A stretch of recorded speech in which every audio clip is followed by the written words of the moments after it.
Hello, everyone, and welcome to today's Play Attention webinar. My name is Amber, and I will be your host today.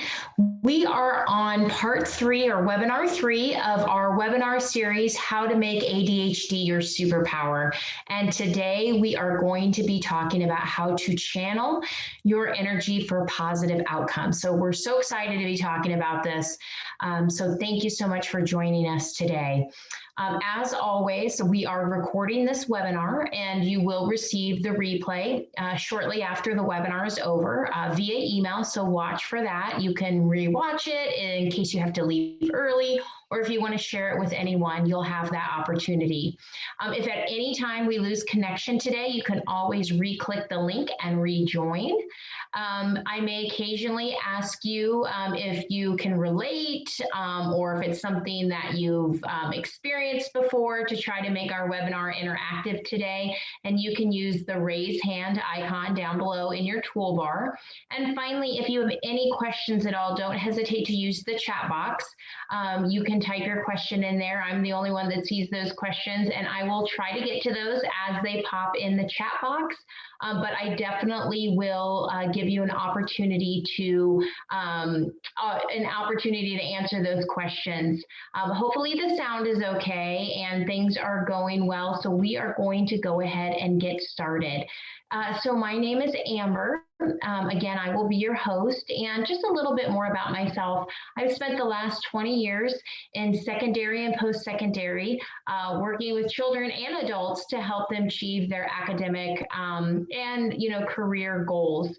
Helping them, navigate hurdles and things like that. Play attention has been an integral part of that because it really can help us build those skills we need to achieve those academic and career goals. So let's go ahead and get started. So does this look familiar? Go ahead and give me a hand raise if that, activity, and this webinar is going to be for both children and adults. So don't worry if you're here as an adult and you're like, I don't have kids, I'm not a teacher. Don't worry at all. We are going to be talking about tips and tools for adults as well. So I'm seeing a lot of hands raised right now that this looks familiar, whether it's with your students, with your children, with your grandchildren, whatever the case may be. But you can see in this picture, lots and lots of energy. And so when we talk about that picture and we kind of, look at it a little bit closer, there's some questions that we're going to ask kind of associated with that.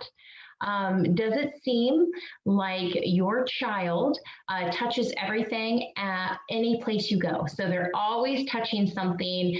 They're always, and you can share in the chat box too if you have, a story or you can relate to that. Please feel free to share. It really does make it more interactive for all of us. Does your child chat nonstop or ask 1,000 questions a day? And sometimes it's 1,000 questions a day. Sometimes it's always why. If you say something, then they're saying why.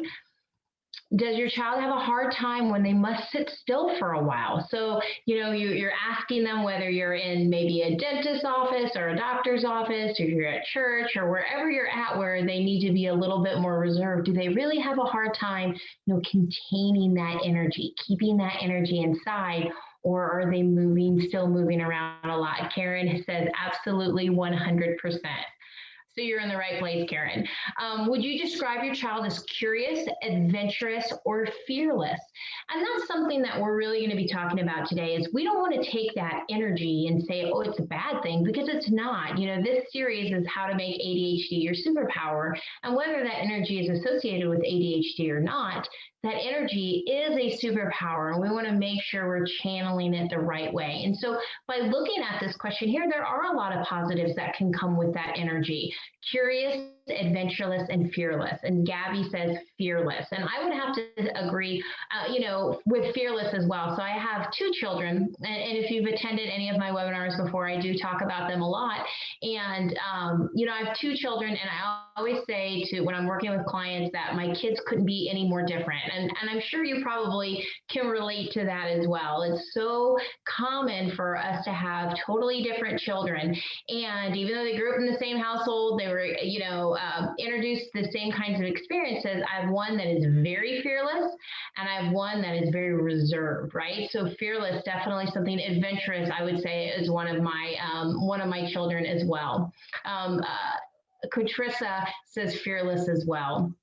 Do you sometimes feel frustrated with all that energy? So even though it's a positive, even though it can be something that we can really channel into very positive outcomes, it can still feel very frustrating if we don't know how to channel that. And we're going to talk about how do we do that today. If we can't channel that, it can be as a parent, as a guardian, as a teacher. It can be really, really frustrating sometimes when we're trying to go down a certain path that we want to follow, but because of that boundless energy, we're really struggling to stay on the path that we need to be on to get to that outcome that we're looking for. Are you worried that your child is too hyper, right? So I worked with a client actually just yesterday. We were talking on the phone about her 8-year-old, and she said, he's an 8-year-old boy. So, there's a level of impulsivity that comes with an 8-year-old, the level of hyperactivity that comes with an 8-year-old boy. And that's perfectly true. And we're going to talk a little bit about impulsivity today. But do you ever feel like it's too much? Or this, so we talked about the child, right? We talked about children, but what about this? And so in that first picture, we saw lots and lots of energy, but sometimes as an adult, it's not always coming out as energy, right? It's not coming out as I'm always moving, I'm always going. Now, it can, right? We may be one of those individuals. We may know one of those individuals where, they are always on, right? 100 miles an hour all of the time. But sometimes that boundless energy can come in our thoughts, right? And the way that we're operating and the way that we're struggling to stay on one thing because we're just going to next thing, next thing, and next thing. So if that's something that I'm already seeing, I don't even have to ask for hands. I'm already seeing the hands raised. So if that's something that you experience, go ahead and raise your hand because there are a lot of individuals raising their hands right now already. So what about these questions for you? Or for a partner, or for maybe you're, like I said, I spent some of my career in adult education as well. And so I experienced these types of individuals, as I was teaching as well. And again, it's not a negative. We just need to know how to channel that information for them. And so do we, one too many, does it seem like your mind goes a million miles an hour all of the time? And again, please feel free to share in the chat box if you have anything you want to share as I'm kind of talking about these questions. Your mind's always on. And a lot of times with adults that have a lot of that energy and their mind's racing, they really notice it when they're trying to be in that attentive state, or maybe they're trying to relax. They're trying to go to sleep. And I don't know if you've ever experienced this, but where your mind, you go to sleep and you can't turn your mind off. It's always going, it's always going. And Jacqueline says, my mind is like that. Karen says, yes, squirrel energy, right? So we're always a million miles an hour. The problem is sometimes when we experience that, we're not as productive as we could be. So how do we channel that, right? And that's exactly what we're talking about today. Are you told that you're too loud or too much, right? I'm going to raise my hand because I've been told many, many times in my career, oh, could you take it down just a little bit? You're a little bit too loud. But that's my superpower, right? That's my superpower. But how do I harness that? How do I know when it's an optimal time for me to be loud and really share that energy and that passion? And when is it time where I need to actually rein that in and be a little bit more reserved, even though that's the opposite of my superpower, but being able to leverage that? Karen also says, yes, having COVID and then anxiety that came made it worse. And that's right. A lot of times that we're seeing that with some individuals that are talking about, whether it's COVID or another kind of illness, sometimes having that anxiety. And then once we have that anxiety there, it's even more difficult for us. And then Gabby says, I have to meditate to fall asleep. That's a great tool. A lot of individuals use that. I use that myself, and it's a really great way to kind of quiet everything down. But some individuals struggle with meditation, and so we'll talk a little bit about that as well. Do you chat nonstop or ask 1,000 questions a day? So maybe not a child, or maybe your child asks 1,000 questions a day and you're like, holy smokes, they're asking 1,000 questions a day. But then you realize maybe when you're in the work environment or you're in an environment that's new, oh, am I asking a lot of questions? and just being more aware of that? Or do you need information repeated several times? Sometimes that happens too, and that's happening because our mind's going so much, we're not retaining that information. Do you have a hard time sitting all day? I know sometimes for me, my job requires me to sit. I do like to get up about every hour and stretch and maybe walk around the house one time or something like that. But, if you're really struggling even for 10, 20, 30 minutes at a time, what can we do to help sustain that attention, sustain that energy so we can actually work on something and we're not fidgeting and moving all of the time? Would you describe yourself as curious, adventurous, or fearless? Right? So again, positive. There's a lot of positives about this boundless energy. Like I said, me being loud, that is my superpower, but I need to make sure I can leverage that. And that's really the message through all of these webinars that we're doing on how to make ADHD your superpower. How do we harness that and really leverage it to be a very positive outcome for us as we go through? Or do you feel like you must get outside or move to focus? Okay, so if we require that, how can we be more engaging in the workplace, at home? What does that look like for us? So today we're going to talk about a few different areas when we're talking about that high energy. We're going to talk about what causes that high energy. We're going to talk about how do we know if it's impulsivity? How does impulsivity work with our executive function, and places to direct our energy and tips to harness our energy for success. So we're going to be talking about home, workplace, school. We're going to be talking about all of those. So this is really going to provide information across the board, whether we're working with children, whether we're here for ourselves, whether we're here for a coworker or a partner, whatever that looks like, we're going to provide information for you across the board. So first things first, what are causes of high energy? So there's a lot of different ways or reasons for high energy to happen. Age. So I mentioned that just a few minutes ago when I was talking with my client yesterday, and she said, well, I don't know how much normal and it is for an 8-year-old to be so hyperactive. I know that 8-year-old boys have a tendency to be more hyperactive, but where is that where maybe we're going too far? So that is very, very true. When we're younger, we have a tendency to be a lot more active. So that is common. That is reasons for high energy in some cases. Our diet. So we know foods that are higher in sugar or processed can affect our behavior and our energy. Sometimes, they can bring it down, but sometimes they spike, right? They spike that energy, and I'm just going, and then maybe I have that crash, right? Or I'm upset, or it causes, some struggles for me. Our environment. Sometimes a more noisy and active in an environment can also lead to increased energy. If you are a teacher in the classroom and you teach little ones, this is something that you've experienced, because a lot of times when either it's time for them to go out to recess to get some of that energy out, one thing can really kind of trigger that whole classroom. It can happen the same thing at home. Sometimes when there's a lot more activity going on at the home, it can cause that, but it doesn't necessarily always mean activity. It could be stress.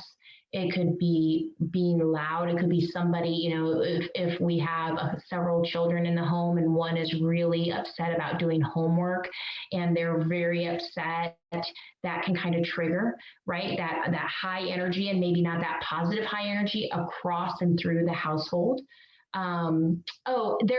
These slides will be available for you, so we will send those out. I had a question about, will these be available in printable? Yes, they will be available. We'll put them in a PDF form, and we will send them out with the email recording, so you will get the slides for this. Not enough physical activity. So sometimes not enough activity can cause individuals to be very restless. And this isn't just in children. There are a lot of adults that are very high energy, that maybe are runners or bikers or things like that. I have a very close family member that is an avid athlete, biking, running, things like that. And when she's not able to do that, it affects that energy. She's very, very restless, a little bit on the agitated side, because she's used to releasing that energy. And so not enough physical activity for her causes that energy to be non-productive.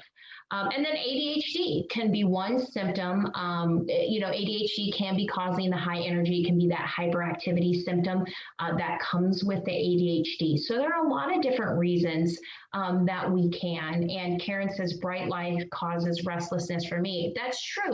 There's a lot of times here in my office, my lights dim, right? And so sometimes, if I'm really focused in on something, sometimes bringing those lights down a little bit for me helps me with that focus, helps me kind of channel in that energy. So that's a great point to bring up, is sometimes our environment, not just the way the activity is in our environment, but colors and lights and things around us. And so there's a lot of different reasons that high energy can be happening.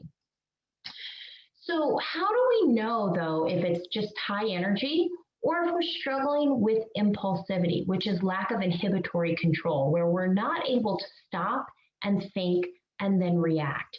And so, how do we know it's just, oh, I need to go outside and run, or, oh, I had, too much caffeine today, or, oh, there's a lot of activity going on and it's kind of, feeding into me, the energy's feeding into me. How do I know it's that?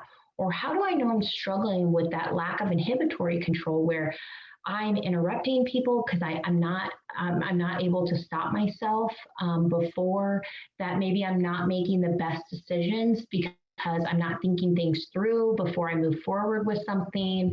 How do I know that I'm not going to say something that might be inappropriate because I'm unable to stop and think before I act? How do I know there is a difference between the two, and how do I know, how can I determine what those are?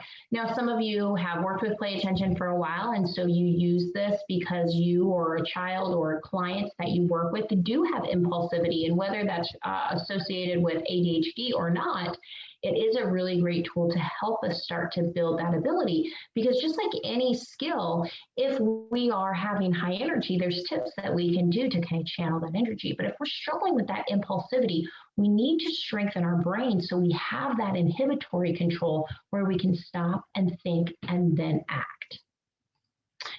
So could it be impulsivity? And so when we talk about impulsivity, it's the ability to act or speak without thinking. So if you're guilty of that, and I think honestly, all of us have had that experience where we've had that happen to us, whether it happens on a regular basis or not, that's a totally different scenario. But I think all of us can relate to the fact, and if you can, raise your hand, but you understand, right, that impulsivity that happens. You've either seen it happen or you've done it yourself. But the question then remains, if you've done it yourself, is it a pattern that you continue to repeat? So if it's a pattern now, I have had several of you raise your hand and say, yeah, no, I understand what impulsivity is. But now let's raise our hands of those of you that are like, yeah, I understand what that is.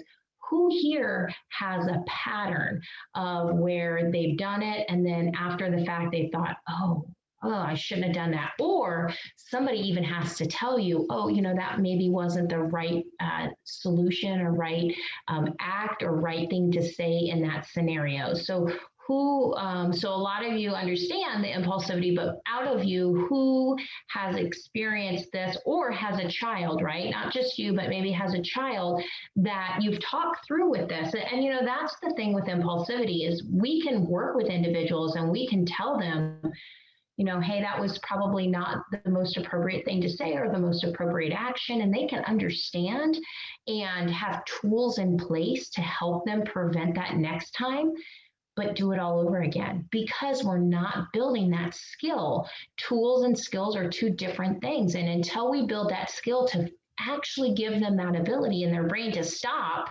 then think, then act, we're going to see that kind of pattern happen. And so thank you so much for those of you who raised your hand and shared.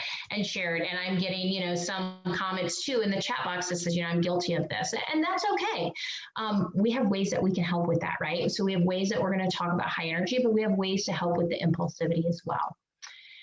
And so these are some symptoms that might be present if impulsivity might be something that someone is struggling with. And these are universal, whether we're working with a child or an adult. Fidgeting or squirming, not being able to sit still, nonstop talking, and just repetitive, and not being able to take a breath or understand that maybe in the environment that they're in, we need to take a break and maybe not talk about what's going on right now. Or it's not always the nonstop talking, but sometimes in working with adults that might be struggling with impulsivity versus high energies, they're oversharing, right? They're oversharing information to someone they just met, to someone that maybe should not know that information, whatever the case may be, but it's not always nonstop where I'm just continuously talking, but maybe I'm sharing too much, right?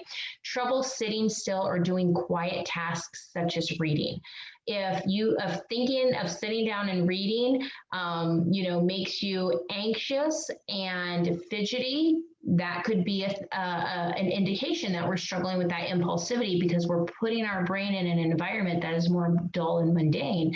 And when we have that higher impulsivity, we want that stimulation all of the time, right? Running from place to place, acting like they are driven by a motor, okay? So this could be the fact that I'm moving all of the time. And this could be a child or this could be an adult, right? I've seen both. And if you've seen this before, you know what we're talking about, where they're always on the go. And not that they're always on the go and being productive and getting things done, but they're always going. Sometimes, we've heard it kind of like a tornado, right? I kind of just go through everywhere and kind of, just ruffle everything up, but I'm not really getting anything done, but I'm always moving. Constantly leaving their seat, jumping or climbing on furniture or other inappropriate places. And this can be, so this is obviously very child-centric, this symptom, but as an adult, what it looks like is I'm having a hard time staying at my desk. I get up and I get a drink of water. I get up and I run to the restroom. I get up and I go ask my coworker a question that maybe could be sent in an email. I am back up to get another drink of water. I need to run to my car to get something. I'm checking my phone. I'm doing all of these things, but I'm not actively engaged in what I'm doing. And so that's kind of what that would look like as an adult, not having patience, right? So getting very frustrated very easily, blurting out comments at inappropriate times, interrupting conversations or speaking out of turn. So we talked about that a little bit. And then trouble waiting or for a turn or standing in line. So these are all symptoms that can indicate that somebody is struggling with more than just high energy. So what can we do? So one thing we want to kind of relate first to is that impulsivity or lack of inhibitory control is a big part of our executive function. So here at Play Attention, we talk a lot about executive function. Our program, Play Attention, is designed to build executive function skills. If you're unfamiliar with executive function, the simplest way to kind of think about it and understand it is executive function is like the CEO of my brain. Helps me plan, prioritize, organize. It helps me avoid procrastination. It helps me control my impulse. It helps me with comprehension. So it helps me with a lot of different pieces of skills, mental skills that I'm required to do day in and day out to be successful. Now, the end of last year, the beginning of this year, we did an 8-part webinar series on executive function, where we covered the 8 parts of executive function, where we talked about focus, organization, working memory, emotional regulation, initiation, mental flexibility, self-monitoring, and inhibitory control. If you're interested in that, you can visit our website. Just go to our website, go to webinars. On there, there'll be executive function series, and you can click on that link, and all of the webinars are posted there for you to watch a replay, as well as some ebooks that are associated with them. So if executive function is a little bit new for you, or there's an area where like, oh, I really would like some additional resources on that, that's a great place to go. So just visit playattention.com. On the tabs up top, you'll see webinar. It's where you go to register for our webinar, but if you click on webinar, you go down, it'll give you a little link that says executive function webinar series, and there'll be a tab for each one of these where you can go in and watch the previous pre-recorded webinar that we have, and then again, the ebooks. And so inhibitory control, or lack of, or impulse control, is where is a part of our executive function that's really, really important. So not only does it help us with decision making, not only does it inhibitory control help us with our attention, not only does inhibitory control help us with our emotional regulation, it helps us with so many facets of executive function. It's, when we have that inhibitory control, our memory's better, we have better social interactions. And so it's really important for us to have that. And so that's where that impulsivity or lack of inhibitory control kind of fits into that. Karen says, for older women, menopause and hormonal balance inhibits executive function. Yes, it can. As we get older, we can lose executive function skills that we were very strong at for a lot of different reasons. Cognitive decline, hormonal imbalance. It could be we've had some kind of illness, as we've had a stroke. So there are a lot of different reasons that we can have where our executive function declines. But the great thing about our brains is our brains have neuroplasticity, which means they're moldable and shapeable. And so given any time in our life, we can learn new skills, or we can continue to build those skills that we have. It was once thought a long time ago that once we reached a certain age, we could not learn anymore, but we know that that's not true. And that's the great thing about Play Attention is we work with a wide variety. We say individuals need to be at least 5 to get started, but we work with individuals well into adulthood. We like to say 105, because as we experience some of those things as we get older, and we may have some of that cognitive decline or decline in our executive function, we can use cognitive training to build those skills back up. And so Play Attention is able to do that. Play Attention is able to help. And we're going to touch just briefly on Play Attention kind of before we get into some of those tips of how we harness those, that high energy, since we're kind of talking about impulse control. And then Krista says, oh my goodness, I never knew about that, but it makes sense. I'm noticing a difference. So I'm glad. So Karen, thank you for bringing that up. I think that was helpful for everyone. So how do you know? Sometimes you do know that, I'm having a decline in cognitive cognitive ability. Sometimes yes, I'm struggling from impulsivity, but sometimes you don't know, especially if we're working with children. Because like I said, when I worked with the client yesterday who had an 8-year-old, what do I know? How do I know? And so Play Attention does offer assessments as a thank you for attending our webinar today. If you'd be interested in taking either one or both of our assessments, we do have assessments that kind of give us a baseline of where your attention and your executive function is performing now. It's norm-based, so we're able to get a good idea on our focus assessment of kind of what that norm is for that age range. So where are you falling in that norm range? Are you below the norm? Are you on the norm? Are you above the norm? And so we have our focus assessment. Again, that's our norm-based test of attentional control. It's looking at 4 areas of attentional control. Impulsivity is one of them. And so it's a great tool for us to kind of see where is your attention and that impulsivity at. It gives us a really good idea of how to create a Play Attention plan to help build those areas. We also have what's called the brief assessment, and it goes deeper into the executive function piece where it's a questionnaire-based assessment.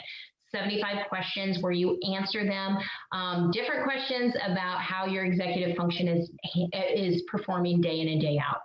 Normally, each of those assessments are $50 a piece, but as a thank you for joining us today, you can do one or both of those assessments at half price. So for $25, you can do the focus, $25 you can do the brief, you can do them both, it would be $50 if that's something you're interested in. Type in assessment. So if that's something you're interested in either learning more about or doing an assessment, because basically once you do the assessment, you'll do a review with one of our analysts here, and one of our coaches will go over those results with you, talk more about them, talk about tools, talk about goals, and then talk about what that Play Attention plan would look like. So if you're interested at all in the assessment process, type in assessment. We will reach out to you and we will help. And again, we can do assessments at 5 and older. So if you have a child that you're like, I'd just like to learn a little bit more, definitely something that we can do. So again, if you're interested in the assessment, go ahead and do that. Type in assessment. So Play Attention. So just briefly, we've talked a lot about high energy versus impulsivity, right? And building your executive function and how important our executive function is. And Play Attention is a program that builds executive function skills across the board, right, for all different ages. We work on attention stamina, task completion, filtering distractions, working memory, auditory processing. We have a social skills module, mindfulness, impulse control. We have 13 modules in our program, and every single one of our modules that we have, in all 13 modules, we have impulse control built in, because it's such an important piece of our executive function that we have to be able to have that inhibitory control to be effective and to be successful day in and day out. There's going to be a couple different opportunities if you want to learn more about play attention at the end of our presentation today, where you can do a consultation or you can attend a webinar that we're going to be hosting just to learn a little bit more. But we're here and we're designed to integrate technology, neurotechnology, with cognitive skills and behavioral shaping to improve that executive function and self-regulation. So a really important piece. So how do we channel our energy? So this is why everybody's here. So now we've talked a little bit about impulse control, and I think it's an important piece, especially when we're talking about ADHD and how to make it your superpower, really finding the distinction between the two, right? Impulsivity or lack of inhibitory control, we need to build, we need to strengthen, we need to go through training. Channeling my energy, though, I can take tools and I can channel that energy. So there's different stages of energy. So when we're talking about this, we're going to talk about some tips, but there's different ways that we can channel our energy. So there's different forms of energy. Physical, right? That's influenced by our diet, our sleep, our exercise, our general health. So how that is all moving. Emotional energy. So that's the quality of our energy. Are we upset? Are we happy? Are we worried? What does that look like? Our spiritual energy. So something bigger than us, right? Is our energy going into something bigger than us? And our mental energy, which is our focused energy. So different ways that our energy can be high, right? Like I said, it's not just kids running around a classroom. It can be a lot of different things. We can look at different ways that energy is happening and that high energy. And so how can we really take that and harness it and channel it into something positive? Well, we can do it we're going to talk about 3 different ways. And so different we'll branch out in each of these ways, but there's ways in school for us to be able to channel that energy for positivity. In the workplace, how do we channel that for positive outcomes? And at home. So we're going to touch on each of these now. So number 1, how do I harness that energy in school? Okay, so if I'm a teacher, how do I harness that in the classroom? So I need to build movement in throughout the day, and I need to understand the need for movement, okay? Regardless of ADHD, we know scientifically that about every 50 minutes, we need to move our bodies. That's why if you've ever, as an adult, been to a presentation, coursework, whatever the case may be, almost every 50 minutes, there's a break. You go 50 minutes and then there's a 5 or a 10-minute break. Sometimes you'll choose to move through those so you can get through the material a little bit faster, but we know we need that break. We need that movement, even if it's just, kind of closing our eyes for a minute, doing a stretch. We need to have that break, and we need to have that built in. And this is just not for elementary teachers. This is for high schoolers too. My kids are in block scheduling, so they're in the classroom for 90 minutes. Each class they're in for 90 minutes. And it's really imperative for those teachers to get them moving so that they're effective and they're learning that whole 90 minutes, right? And so we need to understand that physiologically, we need that movement to be more effective and to be able to channel that energy. We need to provide alternatives to a standard classroom seat. So we need to give them the opportunity. Sometimes that might mean a standing desk, right? Sometimes that might mean I'm sitting over here and I'm doing the work. Because when we can channel that physical being into something else, whether it's standing, whether I'm sitting over here or wherever a case may be, I'm able to focus that energy better into what I'm doing because I'm not put into that cookie cutter box, that traditional desk to desk to desk.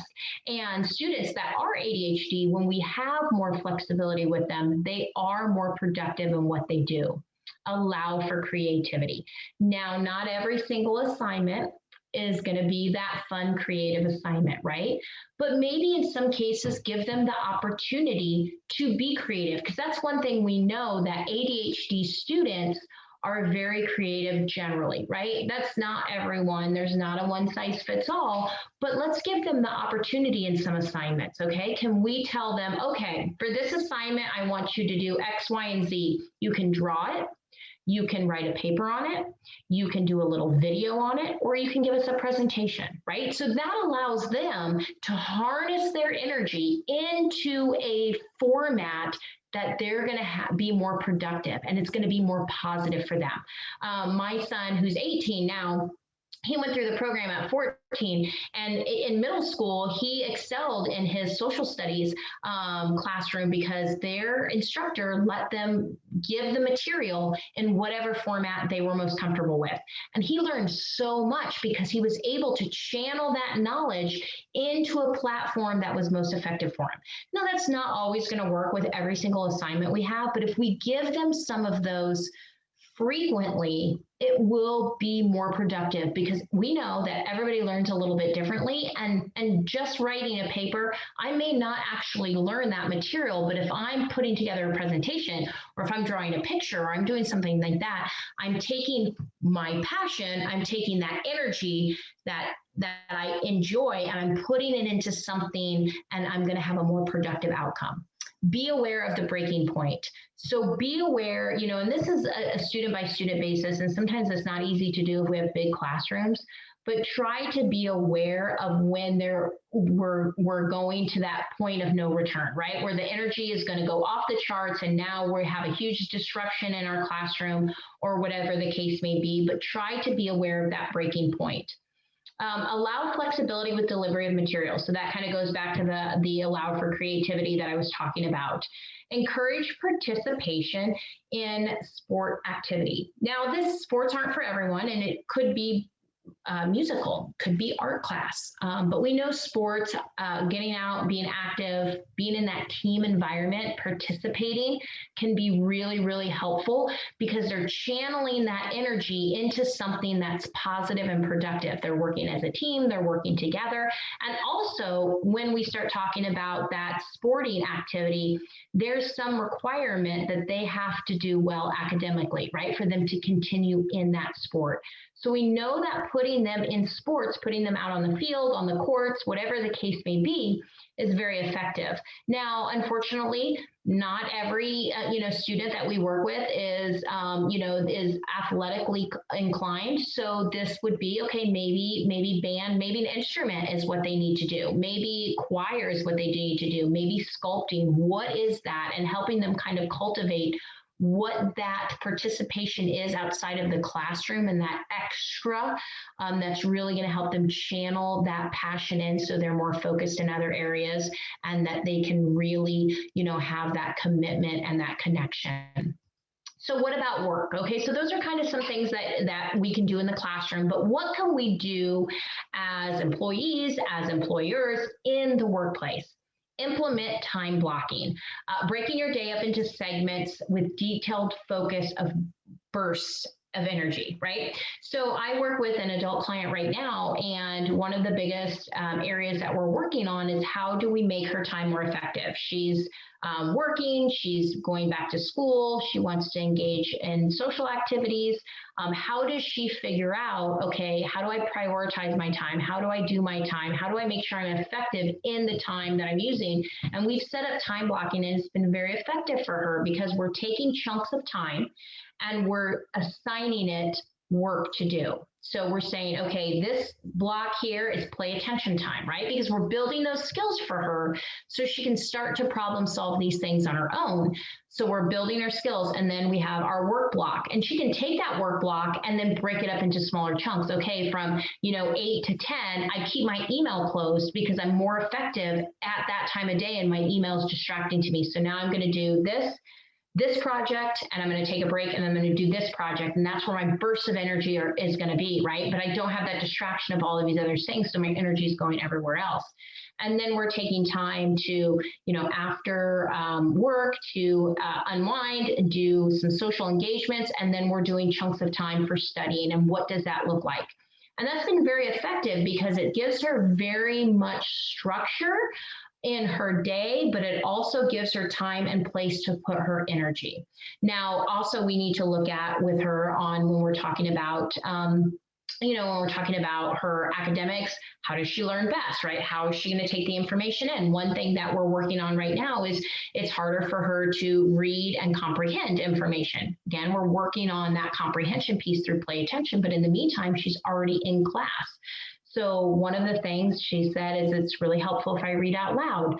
So the suggestion is read out loud, record it, record yourself reading it, and when you're taking the bus home or when you're going for a walk later, replay that information. And so now I'm taking what I'm learning and I'm kind of building it over. So this is a great tool that you can use even in the workplace. If you have to do a presentation, or if there's material that you really, a product line that you really need to follow, read it and record yourself doing it. And then you have that opportunity to do those bursts of energy of taking that information back in.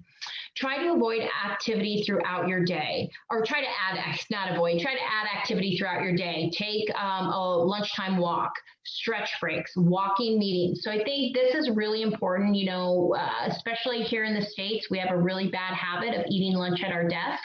And that does not serve us well because, again, our bodies need those breaks, right? Our energy needs to go out, it needs to go places. And so taking a walk at lunch, setting an alarm on your phone. So every 50 minutes, every 75 minutes, you're going to get up and you're going to stretch, or you're going to, walk somewhere, and that's going to give you that little bit of a break. Or, if you have a weekly meeting, maybe you suggest, whether you're an employee or employer, a walking meeting. What does that look like? That means you go out and you walk and you have your meeting. So you're having that physical, that energy, and you're going to be more productive. You're going to be more engaged because you're getting that energy out and you're focusing then on those pieces that you need.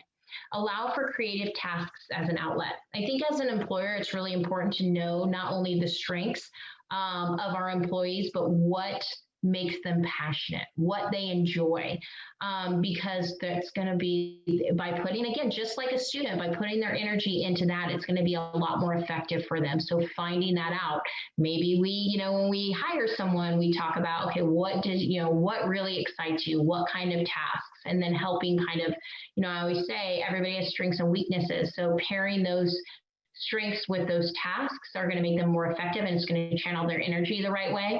And then also, if we have a weakness in an area, then finding someone that has a strength and pairing those two together, because that will make it really effective. And then using mindfulness and breathing techniques. I think this is really important. Someone mentioned that about meditation before they go to bed. Meditation can be really effective to channel our energy and breathing before we're doing an activity, whether it's going to sleep, whether it's doing a presentation, whether it's doing a webinar, whether it's having a sales call, whatever the case may be. When we can use that mindfulness, when we can quiet everything down and kind of harness that energy in to that, what we're doing, instead of my energy is going out all of these places and I'm not truly effective in what I'm doing right now, centering ourselves can really help that. So those are some things we can do in the workplace. And then when we talk about home, again, this is the same thing as the classroom. Understand your child's need to move, right? So they need, especially younger ones. Very, very often your younger ones are going to need more activity, and their attention span's a little bit shorter, and they're going to need that movement and that energy. So get physical activity in before school, before an event, or before homework. So maybe we do a quick little, dance, or we do, something like that, a little exercise routine, something fun, some kind of physical activity before we leave for school. We're channeling that and we're harnessing that energy in because we're expelling some of that. If we're going to an event where we need them to sit still a little bit more, by harnessing some of that energy beforehand, and before homework. So we did a last year in our summer camp, we did an activity that talked about time blocking, right? And one of those ways for families is to time block your clock, right? So take a regular clock, not a digital clock, but a regular clock, and color code it and say, okay, this is time that we're doing this. This was really effective too, especially when people were doing virtual school at home. So, and they had littler ones. So this was this time and this color is this time. But a really important piece in all of that was to take some time after school but before homework for them to get that physical activity, because they've been sitting for so long. They need to channel that energy. They need to expel some of it so they can channel that energy into what they're doing. Allow for time in nature. So being outside, getting fresh air, allow for creativity. Again, if you can give them the opportunity, if you're giving them tasks and you can make it creative, for your creative kiddos, you're going to see them really excel at those things. Assigning tasks for them to stay accountable, and then setting expectations and staying consistent. I think those last two are really go hand in hand, because when we're working with somebody that is high energy, we need to let them know what our expectations are, and we need to stay consistent with those expectations, really keeping them on a schedule as much as possible. I mean, I'm a mom. I know I've been in the classroom. It's easier said than done in some cases, right? But giving them tasks to do helps them stay accountable and stay on that schedule. And so I think those are really important pieces as we're moving forward. And then what are next steps? Okay, so that's kind of, some tips. Again, you're going to have access to these slides so you can take a look. So what are some next steps that you can do? Obviously, implement some of those tasks, tips that you saw. Register for our Play Attention webinar next Tuesday. So next Thursday, I'm sorry. And our webinars are almost always on Thursday. So next Thursday at 1 p.m. Eastern time, we will be doing our Play Attention webinar. And this is where you will learn all things about play attention. What is it? How does it work? What does it look like? And so we will do that webinar. We usually do that about once a month.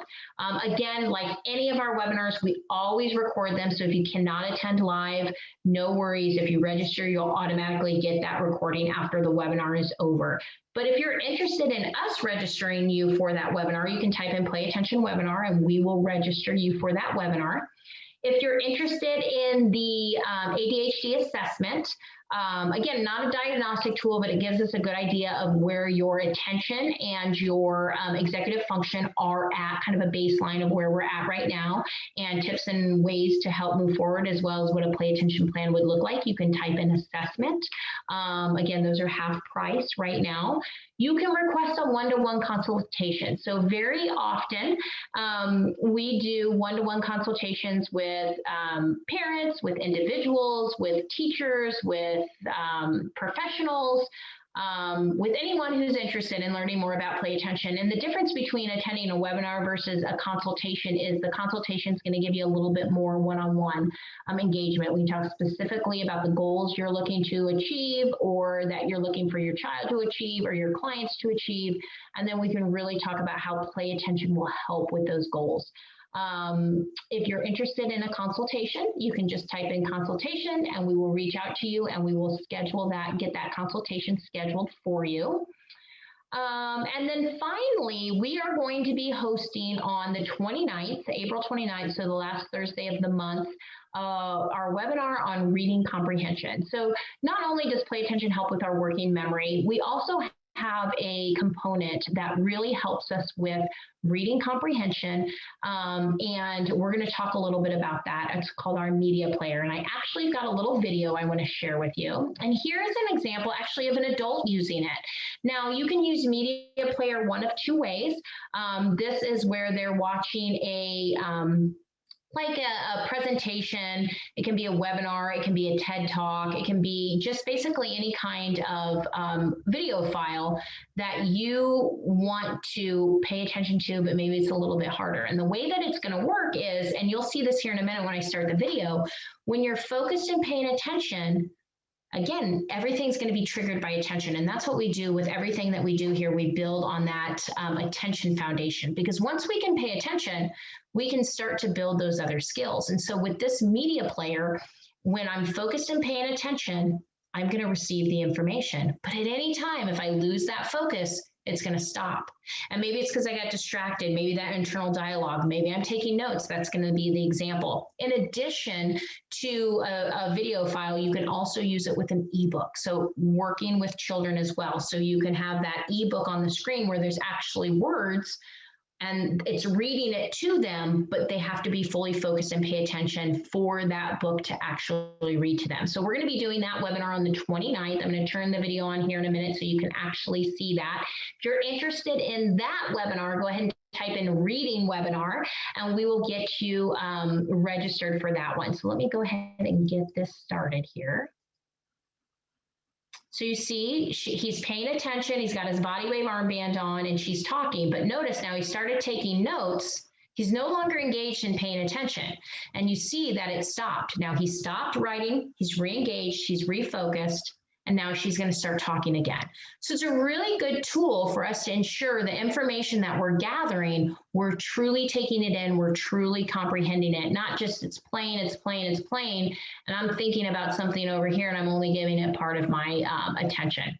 So a really great tool. We're going to be talking about Media Player in a couple weeks. So if you're interested in that webinar, go ahead and type in reading webinar for that. So again, you have lots of opportunities for next steps. Obviously, go ahead and get started on those tips to start channeling that energy. You're going to get this webinar recording here shortly, as well as the slides. Please, if you are interested in the Play Attention webinar, go ahead and type in webinar. That's for next week. If you are interested in a consultation, type in consultation. If you're interested in doing the assessment piece first, you can do that assessment. Type in assessment. We will get that. We will connect with you on that. If you are interested in the reading webinar, please go ahead and type in that. I'm going to scroll through my chat box now and see if there's any questions that I missed. If there's any questions that you still have that maybe I didn't get to or you just thought of, don't hesitate to put them in there. But let's see if I missed anything. Is this a separate module for Play Attention? Yes, so Play Attention, when you start with Play Attention, you have your body wave armband, you have your modules that you're doing, your cognitive training exercises, and then Media Player is an additional, it's an add-on. And so you do have to have Play Attention first, because remember, we're using that body wave armband because we're using that attention signature. And so it's an addition to Play Attention. So if you have Play Attention now, it's something you can add on to your program for sure, but we'll talk all about that in that webinar, but great question. Christian says also good for taking notes. Agreed, because sometimes when we start taking notes, if we're not fully focused and we're taking those notes, we're missing pieces of information. So this is a great tool if we need to take some information to help us with that. Let's see, am I missing anything else?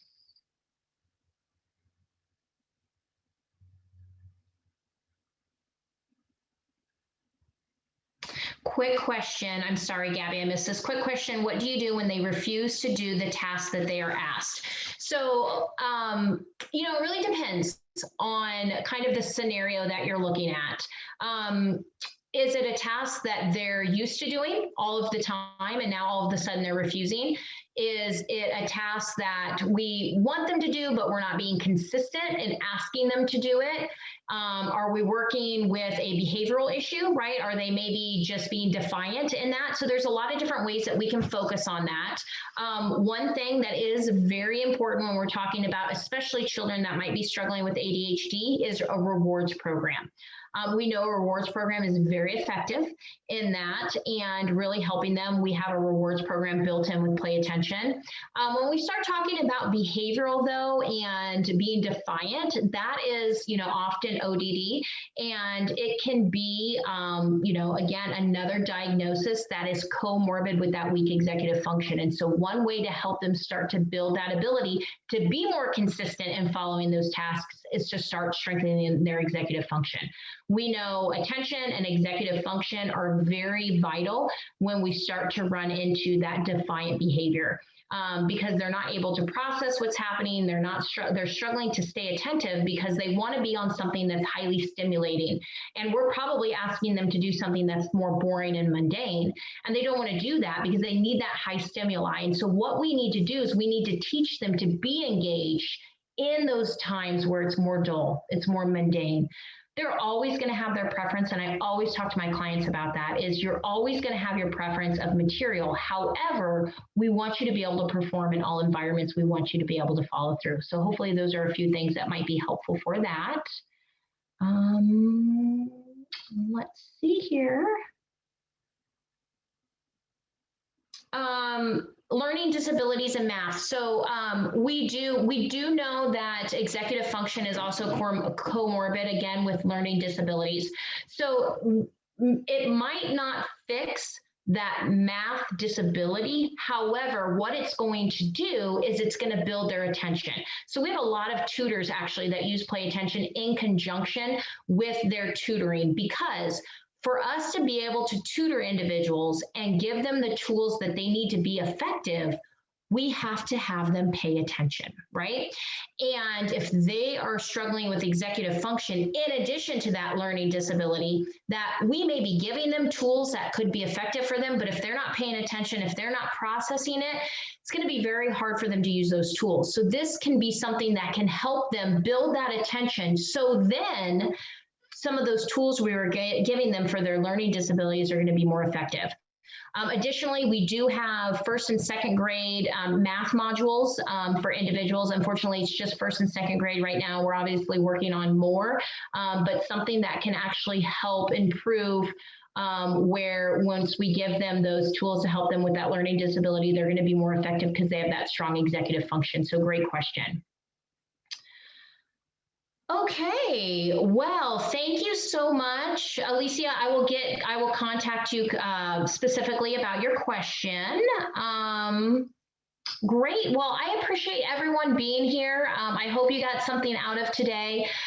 Keep joining us along in our website. Remember I told you at the beginning or about the middle of our presentation today that our executive function series is on our website. We're also starting to add the ADHD, Make ADHD Your Superpower webinars on there as well. So in about a week or so, this one will be loaded on there, but you'll be able to start catching the other ones on there also. So thank you so much for being here with me today. If you've asked for some information, we will get that to you. If you have any questions, you can always reach us directly through our website or on the phone, and we're happy to help you with anything that you need. So have a wonderful rest of your week, and we look forward to seeing you next week in our Play Attention webinar. Thanks so much. Bye-bye.